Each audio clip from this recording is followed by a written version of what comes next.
el día de hoy. Entonces, Rosy, entonces aquí estamos nuevamente. Gracias también por asistir realmente a seguir batallando con los temas que nos tocan. Lea, Milena, Manuela, que nos toca lidiar en este curso de Derecho Penal 3. Karen, Elizabeth. Entonces, aparte de dar la bienvenida, pues espero que Sharon, René Top, Catherine, Cecilia, espero que Sarai, espero que la clase de la semana pasada pues haya sido pues bastante entendida por ustedes, que hayan logrado comprender, Jennifer, Isabel, Nuri, comprender realmente en qué consiste el método analítico en cuanto a María Betsabe, en cuanto al método analítico respecto a la tipicidad. Entonces, como ven ustedes, el método analítico que ya les decía yo y vuelvo a repetirlo, es una lectura comprensiva. Lo importante es que cada información o cada aspecto del tipo penal que estemos analizando debe ser comprendido por nosotros como abogados. Pues.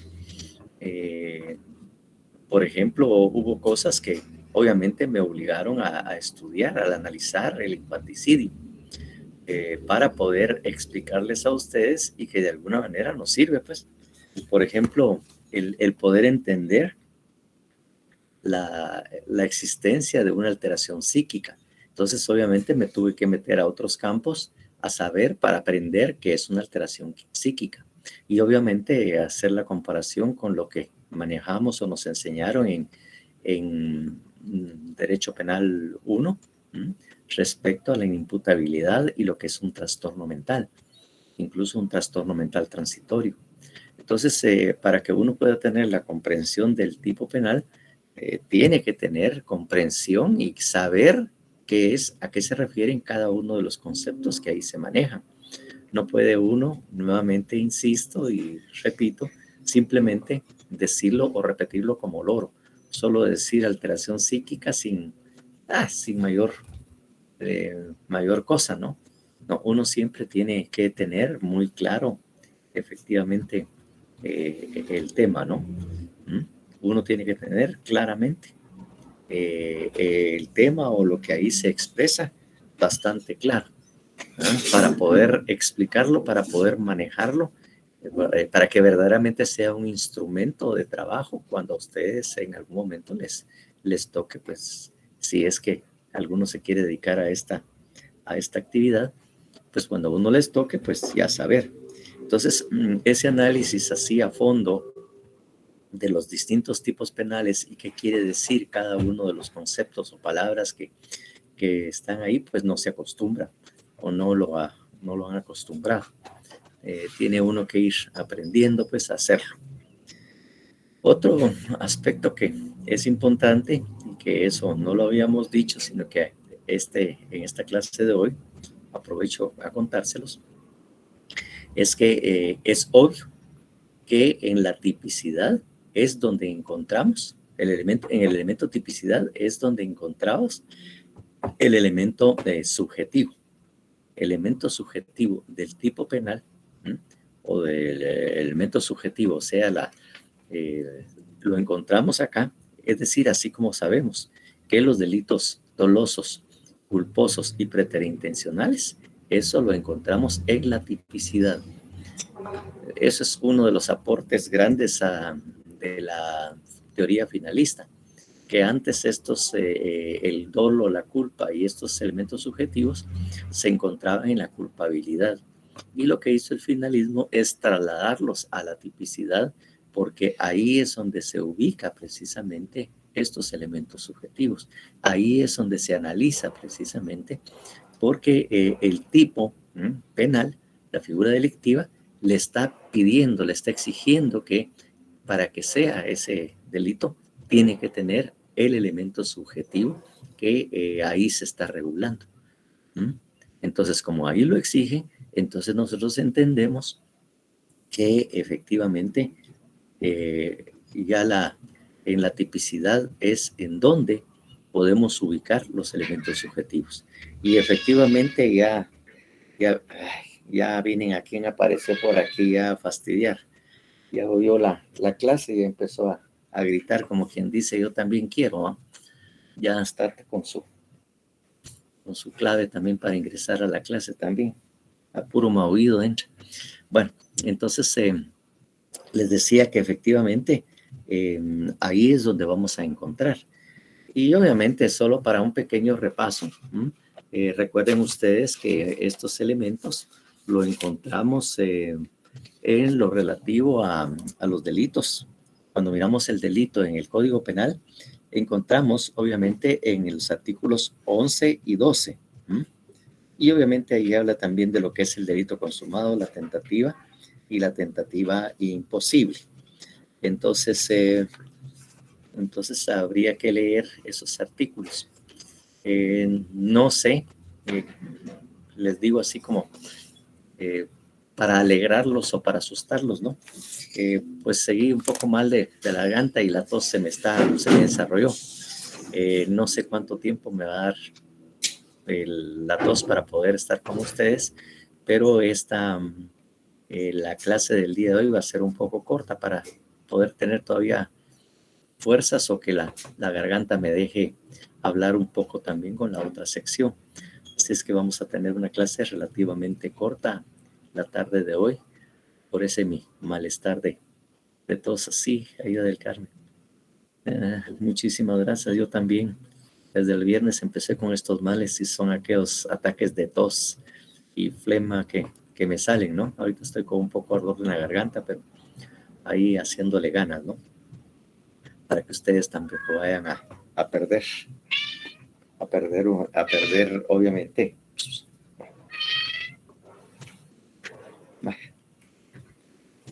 Para que no se vayan a perder también las clases. Muchísimas gracias. Sí. Por favor, también si ustedes tienen ahí el libro de Bacigalupo, no dejen también de leerlo, porque yo creo que ese ya fue subido, ¿no? El del librito fue subido en PDF. O ya tienen ustedes. Se lo compartieron entre ellos. Ustedes se lo compartieron, me parece, el tema de Bacigalupo. Entonces, sí, multisíntomas, eso, ¿verdad? Sí, me estaban dando un Vitagrip que tiene para la tos y toda la cuestión, que es una especie de limonada que es para la noche. Sí, exactamente, tomo test de jengibre y jengibre con miel y obviamente para que me vaya recuperando mi problema de tos y garganta que tengo por ahí, ¿verdad? Muchísimas gracias, Lea Milena. Exactamente, es que ustedes me hacen gritar mucho en clase, hombre, ustedes son los culpables. No, descartado totalmente, no. Eso es como le digo, no tengo fiebres ni nada, solamente es el problema de la garganta, así, exactamente, algo así. Entonces solo es el problema de la garganta, la tos, el ardor en ella, pero en sí fiebre y cosas así no he tenido. Es la molestia nada más y que a veces ya ni me deja dar. En cuanto al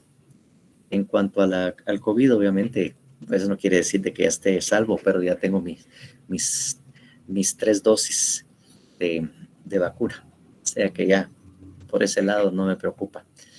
Que sí, le puede dar a uno, pero ya una cuestión mucho más suave. En este caso, como le digo, es puramente la tos.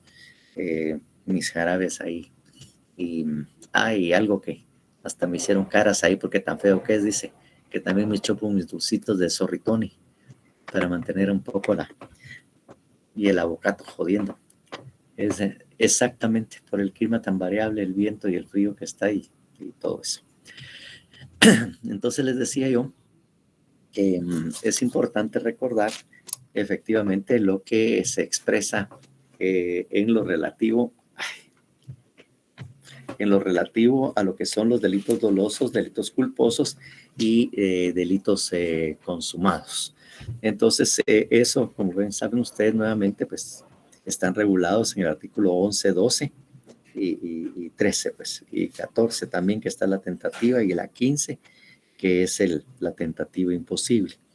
Entonces, no sé si alguien puede leer el artículo 11 y después el 12, por Yo, favor. licenciado. Gracias, muy amable, Ronald. Artículo 11. Delito doloso.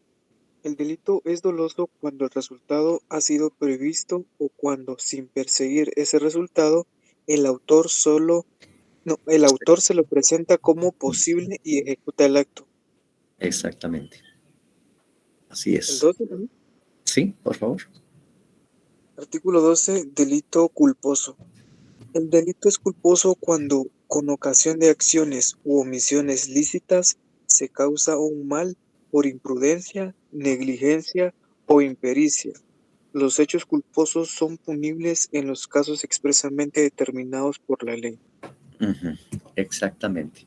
Entonces, como vieron, el delito doloso se tiene la finalidad, para aplicar el mismo concepto que tiene el finalismo, la finalidad de perseguir ese resultado.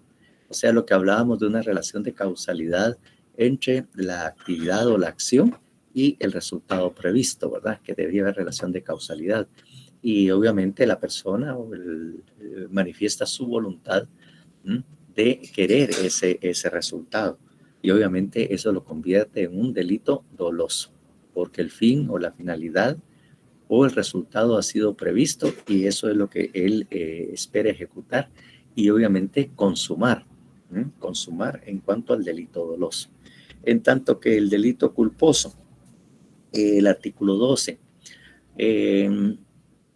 bueno, sé decirle que obviamente ya en las legislaciones nuevas y en los nuevos, eh, la nueva forma de analizar lo que nosotros todavía llamamos como delito culposo, eso entra actualmente como el delito imprudente. Así es como se le denomina incluso en los nuevos códigos que han salido, se habla de un delito imprudente. Eh, mm, Aquí en el código nosotros es un poco antiguo y todavía regula lo relativo a delitos culposos. Y todavía hablamos de mal por imprudencia, negligencia e impericia. La verdad es que el género de esos tres, ya sea la negligencia o la impericia, no dejan de ser imprudentes. Entonces los absorbe el concepto de imprudencia, aun y cuando el código todavía los clasifica como negligentes o que haya impericia. Entonces, usualmente en muchas legislaciones o en otros países, ya les digo, solo se habla de delitos imprudentes, nada más, no delito culposo.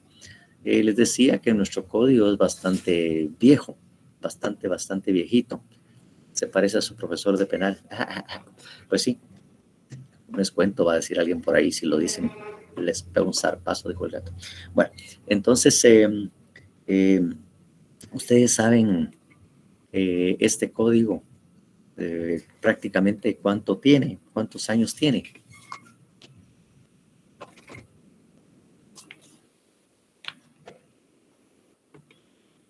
A ver, ¿saben cuánto tiempo de vida tiene nuestro código penal? ¿Cuánto ha estado aquí con nosotros?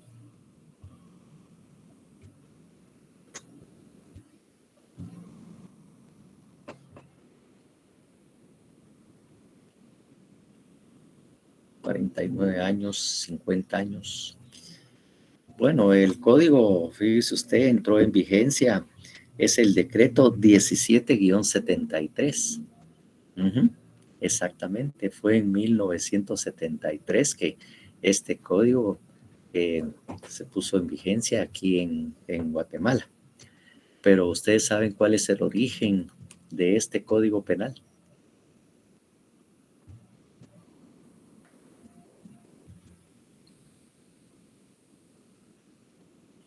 Imagino que no. Pues fíjense que este código es prácticamente y casi una réplica de lo que era el Código Penal Español de 1936, de la época franquista en España, cuando estaba Franco, pues. ¿Ah? Entonces, en esa época fue que estaba vigente ese código, este código.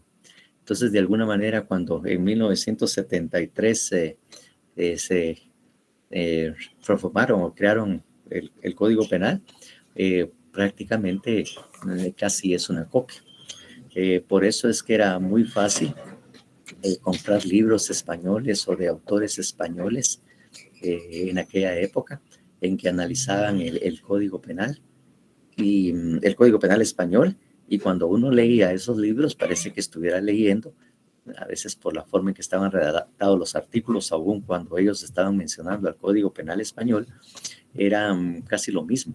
Entonces era muy fácil estudiar con los libros españoles lo que era aspectos teóricos del derecho penal y los tipos penales. Entonces este Código Penal no ha sido cambiado pues desde esa época.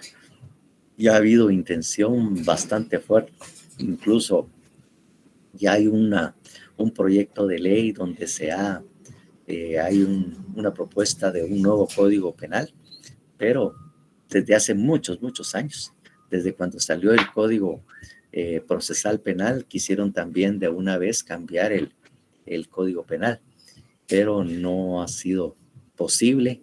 Es obvio que nuestros congresistas desde hace mucho tiempo también tienen esa mala costumbre de retardar y guardar esas cosas si no las cambian. De tal cuenta que por eso tenemos un código penal bastante antiguo y a veces las explicaciones que caen ahí tenemos que regresarnos a un código penal a veces clásico, ¿verdad? Clásico, porque el derecho penal así finalista y cosas así, no, eso no los, todavía esos alcances todavía no los tiene, ¿verdad? Total que en cambio un nuevo código penal pues ya estaríamos un poco más adelantados en el tema.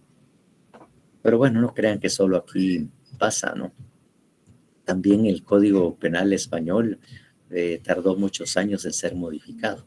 Finalmente lo modificaron ahí por, por ahí por 1990, algo así. 1990 porque cuando yo llegué a la especialización a España, tenía pocos años de haber entrado en vigencia el Código Penal español, con el que me tocó estudiar los temas en la especialización en Derecho Penal en Salamanca. Entonces, por eso es que, como digo, tengo bien el control de lo que pasa en esto. Entonces, como le digo, ahorita en cualquier legislación ustedes encuentran únicamente delitos dolosos y delitos imprudentes. Ya el concepto como tal culposo ya no se utiliza en la mayoría de códigos actuales en muchos países, ¿no? Ya no se utiliza ese concepto. Entonces, esos son, como les digo, lo que se refiere al elemento subjetivo. Muy interesante es el artículo 13, el delito consumado. Ahí dice o se lee, el delito es consumado cuando concurren todos los elementos de su tipificación. O sea, cuando la conducta típica es completa, o sea, se logró el resultado previsto en el tipo penal, porque obviamente la tipicidad o el tipo penal dice cuál es indica cuál es el resultado de la acción. Y el resultado de la acción, obviamente, es lo que determina que el delito ha sido consumado. Entonces, el delito consumado expresa ahí, como les dije ya, que el delito es consumado cuando concurren todos los elementos de su tipificación, que es lo que habíamos analizado. Y tenemos también la tentativa. Por favor, 14.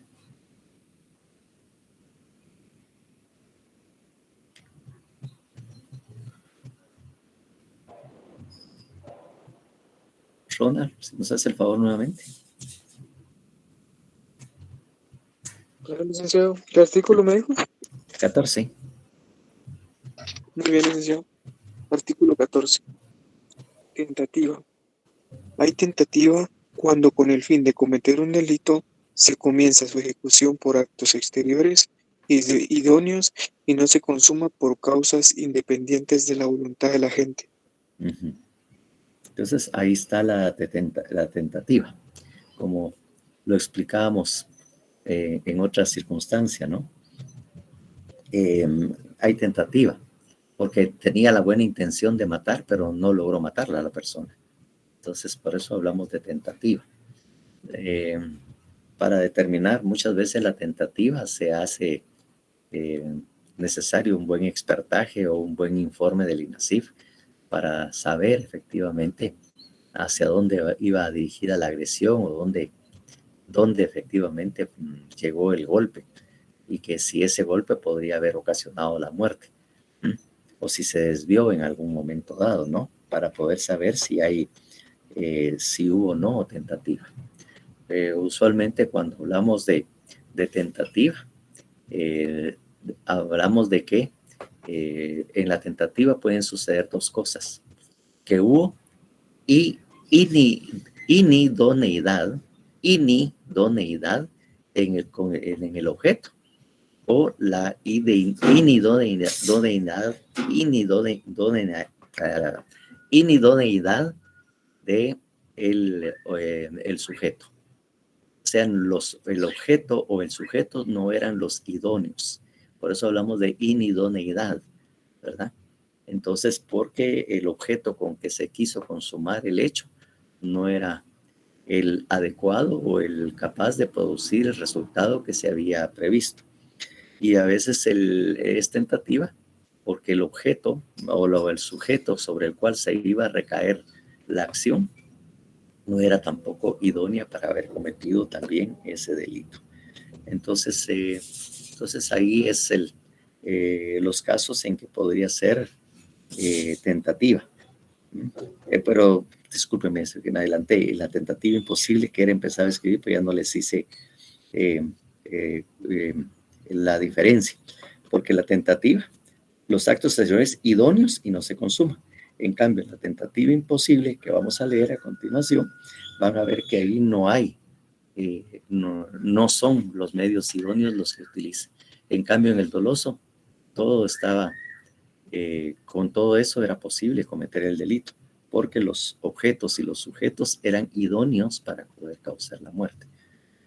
En cambio, en la tentativa imposible había inedoneidad, como ya había expresado, y me adelanté antes de poder explicar que ahí esa era tentativa imposible, en cuanto al objeto o, obviamente, sobre el sujeto, a que iba precisamente dirigido la agresión en este caso.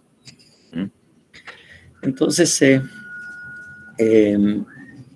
eso es como les digo, efectivamente. Y obviamente la claridad, ¿verdad? Que lo que ahí también se expresa, ¿verdad? Que es muy importante y que se me había un poco saltado, de que el delito culposo, tal y como lo dice el último párrafo, que los hechos culposos son punibles en los casos expresamente determinados en la ley. O sea, antes de eso, pues no estaban determinados los delitos culposos. Entonces había a veces mucha discusión en los códigos cuáles podrían ser o no culposos, ¿verdad? Cuando, y a veces muchos delitos querían tenerlos también como culposos. Pero para ponerle fin a la discusión, entonces se resolvió por la vía legal. Decir que los delitos culposos, la ley expresamente señala en qué momento. O sea, no hay libertad para poder decir cualquier delito puede ser culposo. No, habrá delito culposo si la ley lo expresa. Si no lo expresa como tal, definitivamente no existe el delito culposo, no es posible aplicar un delito culposo en ese caso. Por ejemplo, como cuando alguien dijera, es que la violación puede ser también culposa. Incluso hace poco apareció un meme explicando en forma de chiste el tema del ¿cómo se llama? Del delito, culposo en una violación, ¿verdad? En que se realizó por imprudencia, ¿verdad? Fue una acción imprudente la que se cometió y no había intención de penetrar a la víctima, ¿verdad? Pero ahí hubo una imprudencia y por eso fue que sucedió. Entonces, ahí había un meme que no hace poco lo vi. No me recuerdo exactamente qué era lo que decía, pero era algo así bastante divertido en el tema. Bueno, entonces eso es en cuanto a esto. Entonces retornemos obviamente a lo que ya habíamos estado platicando y que ya habíamos dicho que todos los, eh, todos los tipos penales que nosotros vamos a analizar, esta es la forma en que lo vamos a hacer e incluso la clase se va a dar en esa forma.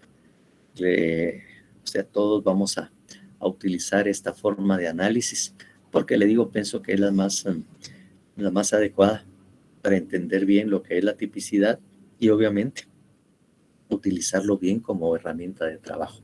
Claro, eso nos obliga también, como les dije ya, a analizar y estudiar cada uno de los elementos y cada una de las circunstancias que ahí se establece. Entonces, no sé, alguna pregunta, alguna duda, algún chisme que me quisieran contar respecto a lo que vimos. Aparentemente a muchos les pareció realmente y les sorprendió un poco, pero sí les dejó bastante con esta herramienta, con este método analítico. No sé si hay alguna duda al respecto.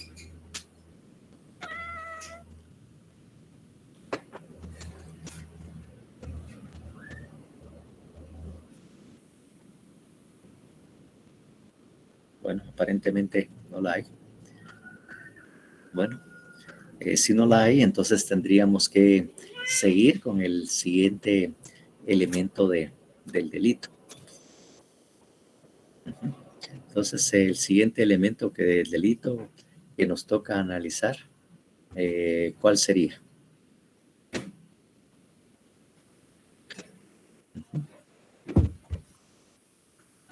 La antijuridicidad.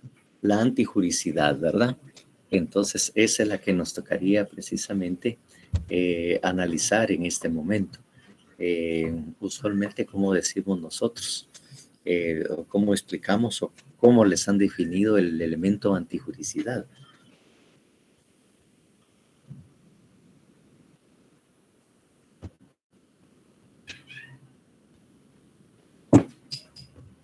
Ay, porque el Eddie era el que andaba ahí.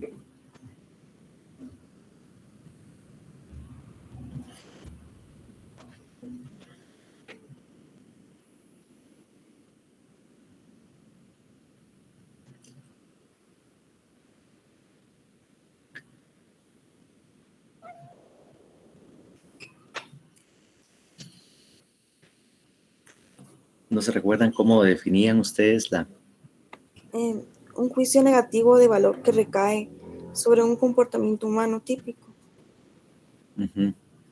y que también indica que ese comportamiento no es permitido por el mismo? Sí.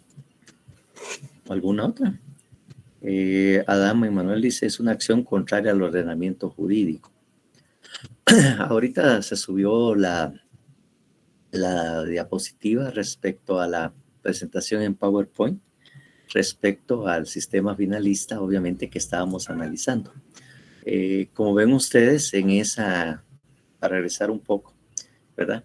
Regresar un poco, ven ustedes que ahí incluye el análisis de los elementos, el elemento subjetivo del tipo penal, el tipo subjetivo y obviamente la culpa.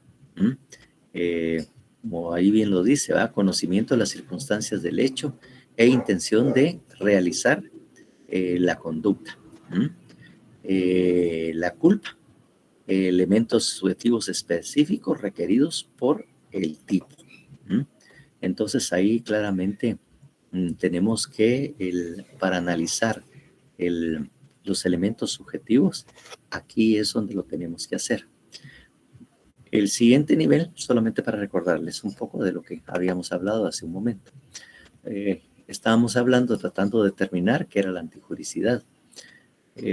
Usualmente muchos decían que la antijuricidad es una conducta contraria a derecho, decían todos, ¿verdad?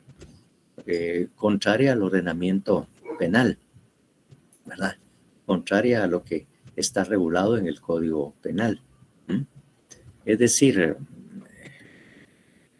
definitivamente esta actividad o este delito antijurídico obviamente no puede permitirse autorizarse porque es contrario a derecho, contrario no a la norma, sino a derecho, ¿no? Entonces, obviamente, aquí estamos revisando. Y recuerden ustedes que hay un principio, creo que se los explicaron, ¿verdad? En el que explica que para que pueda haber antijuricidad, la conducta debe ser típica. Ese es el principio, ¿verdad? Para que una conducta antijurídica debe de ser típica. Más, sin embargo, el hecho que sea típica no implica que necesariamente sea antijurídica. Para que haya antijuricidad, la conducta debe ser típica. Más, sin embargo, si la conducta es típica, no necesariamente es antijurídica. Creo que eso, de alguna manera, se los explicaron ese axioma que existe precisamente, ¿verdad? Que para llegar a ese nivel o a ese otro filtro, definitivamente nosotros tenemos que determinar que haya tipicidad. Después de hacer todo el análisis respectivo, respecto a ver si están los elementos objetivos y materiales del tipo penal, así como los subjetivos del tipo, entonces pasamos al otro nivel de antijuricidad. Pero si no pasa a ese filtro de la tipicidad, entonces se queda precisamente se queda ahí en ese elemento y ya no pasa al siguiente. Porque si no es típica, ¿verdad? Si no es típica, jamás podrá ser antijurídica. Jamás podrá ser antijurídica. Ya habíamos dicho que cómo determinábamos la existencia de la antijuricidad y algunas de las personas aquí presentes me habían acertado en la respuesta. Nuevamente la hago. ¿Cómo obtenemos nosotros la certeza de que efectivamente la conducta es antijurídica? ¿Cómo se adquiere la certeza y seguridad que la conducta típica es antijurídica?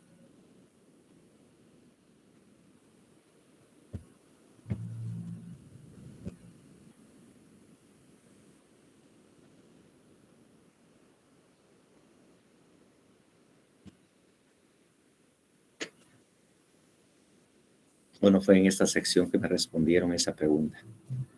¿Cómo tenemos la seguridad y certeza de que la conducta es antijurídica? ¿Porque no encuadra en ninguna causa de justificación? Sí, exactamente, por la inexistencia de una causa de justificación. Eso es precisamente como nosotros tenemos la seguridad y certeza de que efectivamente cuando efectivamente encontramos, ¿verdad? Que la conducta es antijurídica, porque para analizar y determinar si existe antijuricidad, lo que tenemos que hacer es pasar el hecho, la conducta típica, por cada uno de los elementos de la antijuricidad, o la conducta, exactamente los elementos justificativos, las causas de justificación.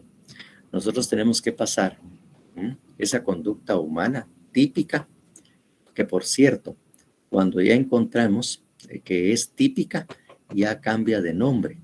Entonces estamos ante una conducta ilícita. Así es como se le denomina, ¿no? Entonces esa conducta ilícita, entonces pasa al análisis de la antijuricidad para ver si es contraria a derecho o no.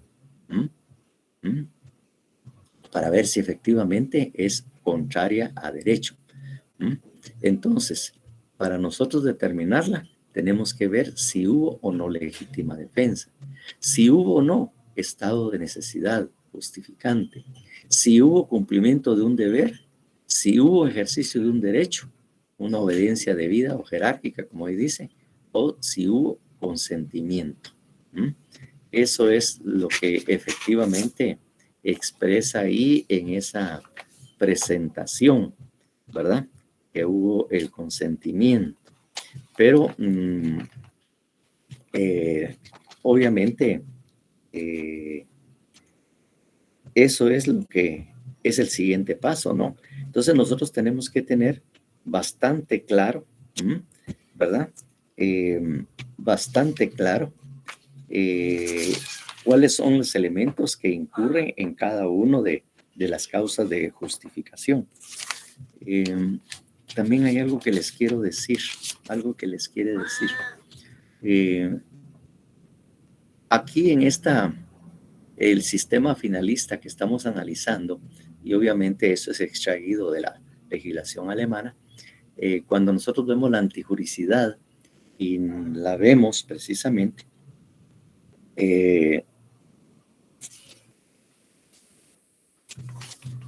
cuando vemos el estado de necesidad, aquí abajo, en el numeral 6 de la antijuricidad, vemos ahí el consentimiento.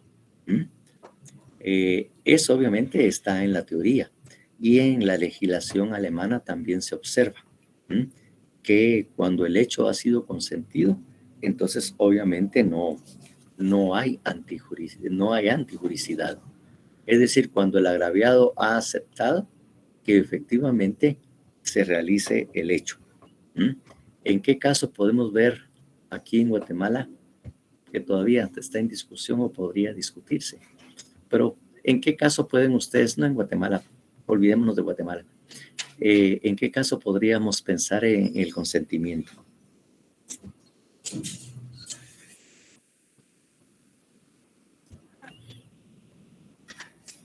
Incluso ha sido bastante objeto de discusión.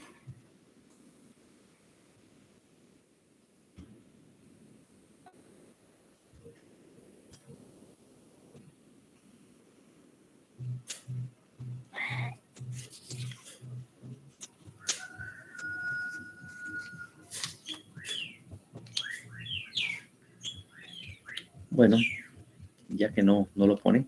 Por ejemplo, ahí donde entra el consentimiento, Brian. Ahí está Brian, ¿va? Cuidado que anda con Kevin, el Brian. Por favor, Brian, díganos.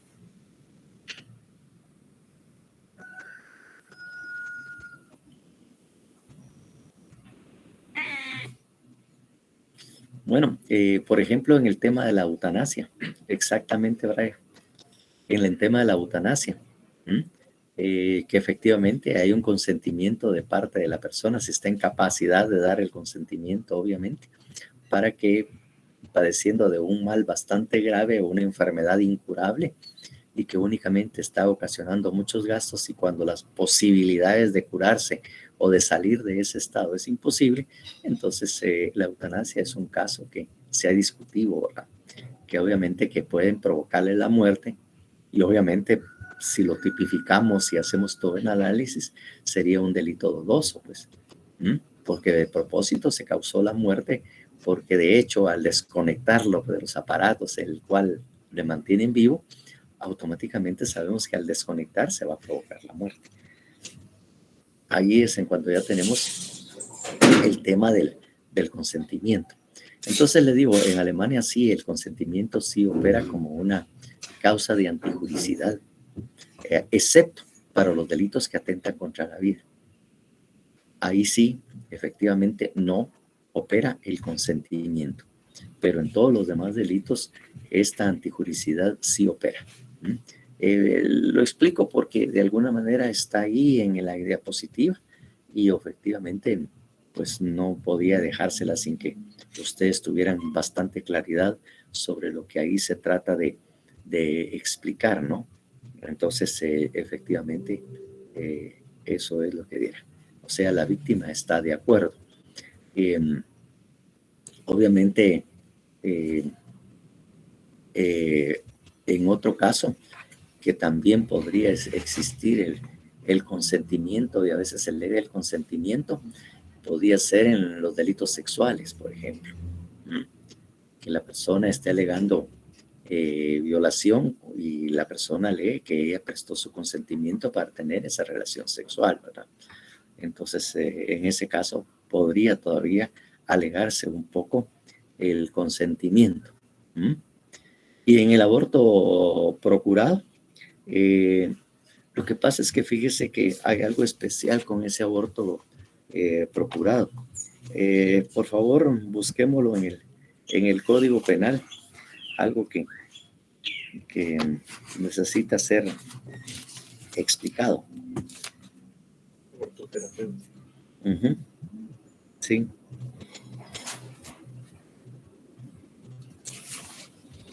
No es tan sencillo. Sí.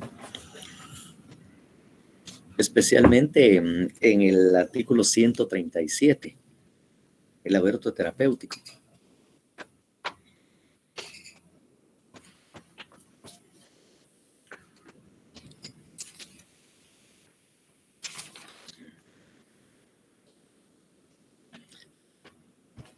El 135, más que todo, ahí habla con o sin consentimiento, el aborto con o sin consentimiento, por ejemplo.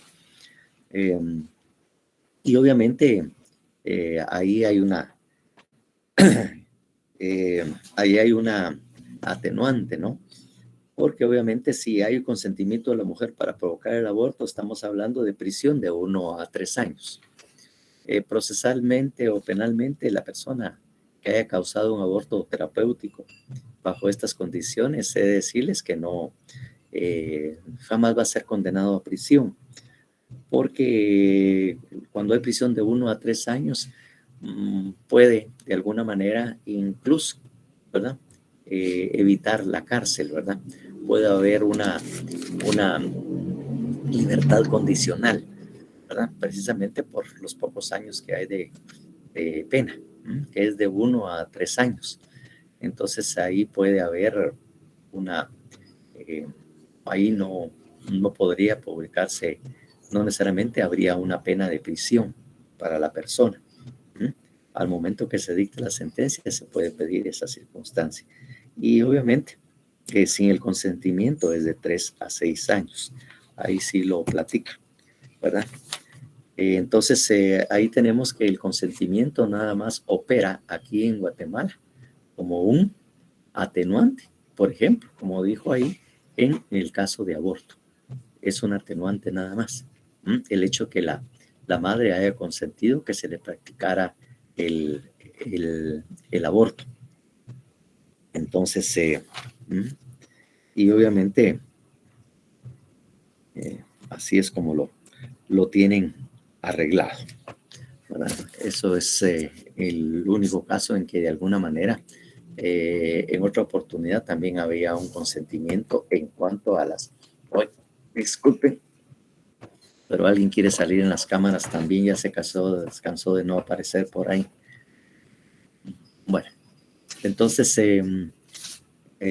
ahí en ese caso. Entonces les decía yo que lo que tenemos que tener mucha claridad es lo relativo a las causas de justificación. Esas lo teníamos que tener bastante claro, y cuáles son los elementos que cada una de esas tiene, ¿verdad? Para poder hacer el análisis.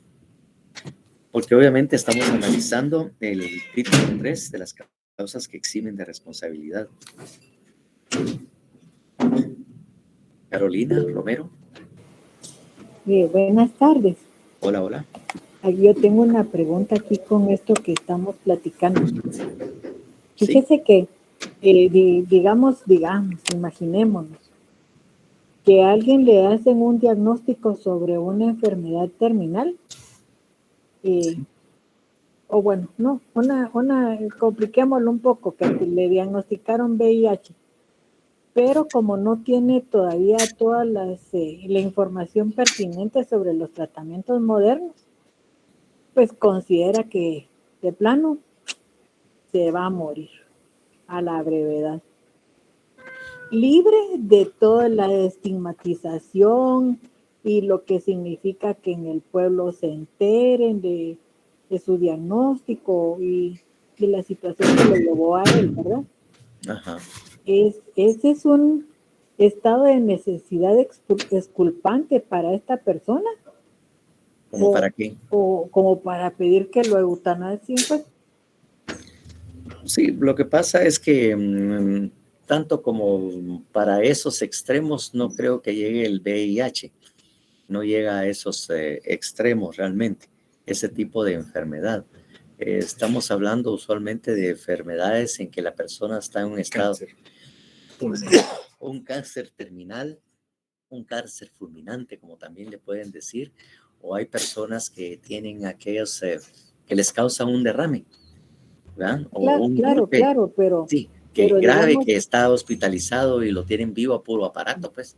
¿Sí? Bueno, sí, pero él ni opina, ¿verdad? Pues, Ajá. exactamente, Entonces, pero en este caso, se tiran del puente, sí, pues, o se usualmente el cortan las suicidio, venas, ¿no? sí, había un autor que decía, cuando la vida es un tormento, el suicidio es un deber, decía, había un autor también, un escritor, que señalaba eso, ¿no?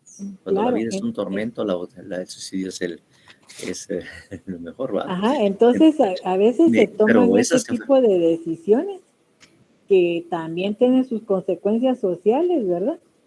Sí, pues, pero es válido decir que yo puedo decir, mire, fíjese que de plano yo no puedo seguir viviendo con esta condición y no quiero que nadie más se entere y entonces vengo a que me pongan mi inyección letal aquí en el hospital.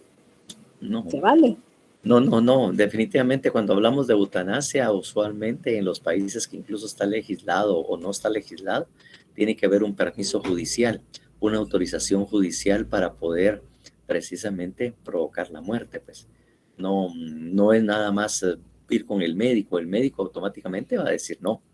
Él no va a asumir el compromiso, No, porque mientras se averigua. Al juramento hipocrático. Sí, pues sí hay, como bien dice aquí el doctor, hay un juramento hipocrático que efectivamente a ellos les prohíbe actuar de esa manera, ¿no? Aunque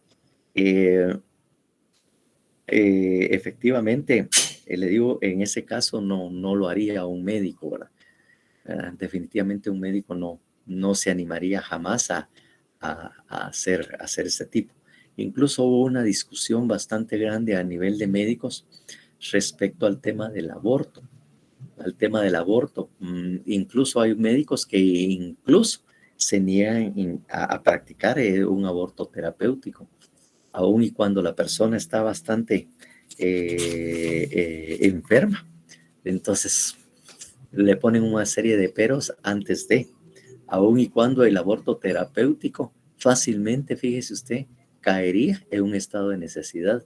Si leemos nosotros el tipo penal, el aborto terapéutico, y después leemos el estado de necesidad, fácilmente se podía justificar por un estado de necesidad el aborto terapéutico.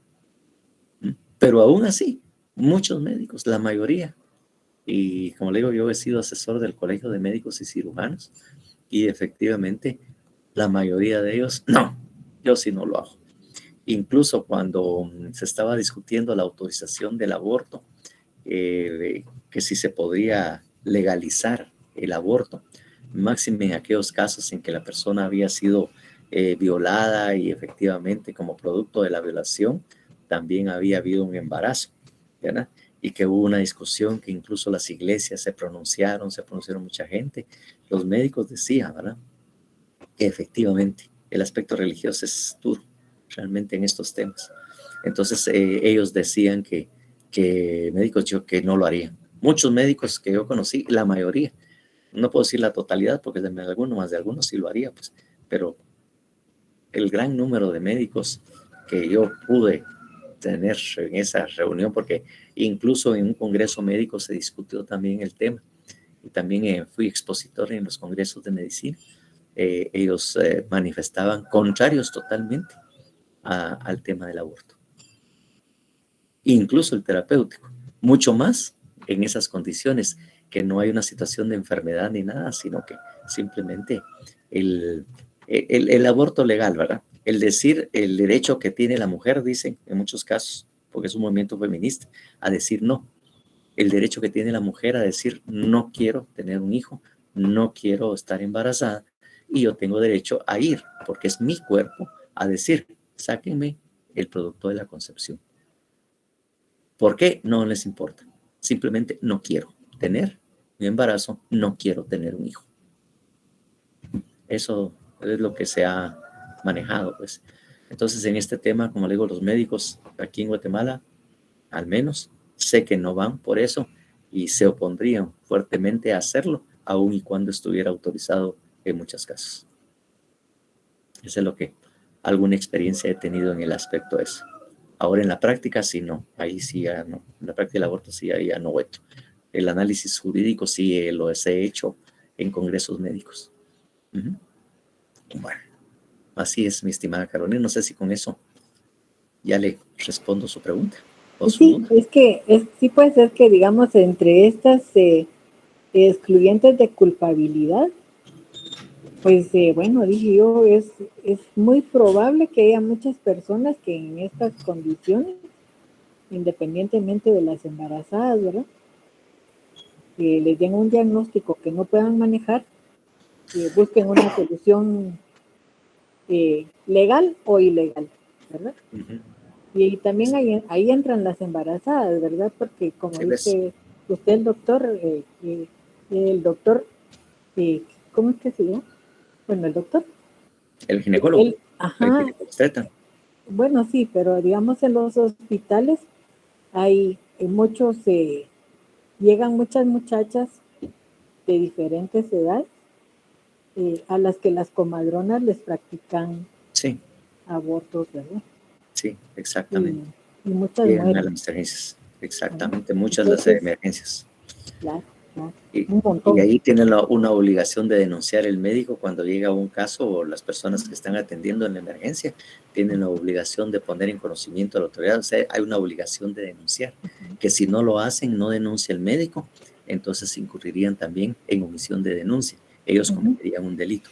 Por lo tanto, en las emergencias, si ven estos casos, lo primero que tienen que ver si el aborto fue provocado o es un aborto natural, obviamente otras circunstancias, y denunciarlo o ponerlo en conocimiento de la autoridad competente. Esa es Sí, la obligación que tienen los sí, médicos. sí, es la obligación que tienen, pero bueno, se ven muchas cosas por ahí, ¿verdad? De todo se ve en esta vida. Sí, sí, así es. Bueno, Vaya, muchas gracias. vaya, para servirle. Entonces les decía yo que obviamente estamos dentro de lo que son las eximentes, porque es importante en la teoría del generito manejar el tema de las eximentes. Pero lo primero que les pregunto por el tema también, y vuelvo a repetir, de la educación del oro, ¿qué es un eximente de responsabilidad?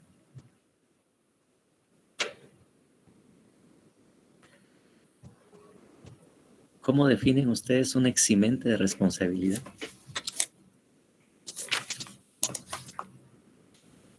Liberar de culpa. Sería una causa de inculpabilidad.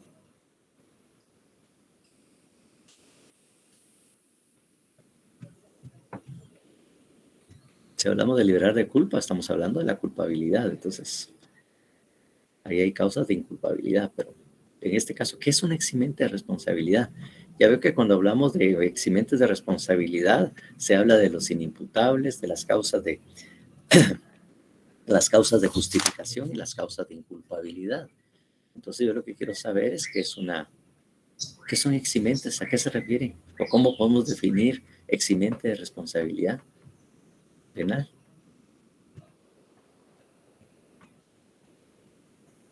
Ajá.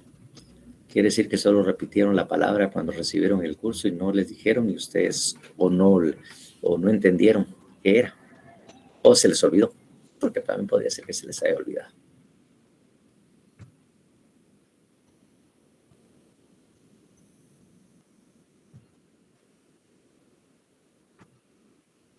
Exonera o libera de responsabilidad penal. Sí, pero cuando hablamos de eximente de responsabilidad penal, estoy utilizando el mismo concepto que usted utiliza en su definición. Ajá. Entonces, lo que tenemos que decir son circunstancias por las que no se puede aplicar una pena. No, de toda culpa no, la culpa no. Exime de responsabilidad penal, o sea, sean las circunstancias por las cuales no se pueden aplicar o no se aplica una pena. Eso es lo que significa la eximente.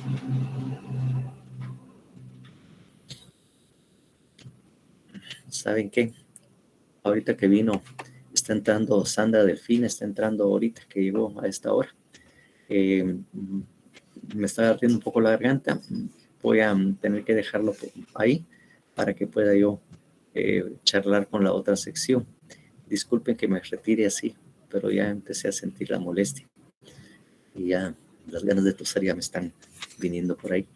Así que me disculpan. Vamos a terminar la clase por el día de hoy y nos vemos el día jueves. Que siga mejor. Muchísimas gracias. Buenas tardes, licenciado. Buenas tardes, licenciado. Buenas tardes, licenciado. Buenas tardes, Lick. Bueno, muchísimas gracias. Buenas tardes. Revisaremos. Feliz tarde, licenciado. Feliz tarde, licenciado.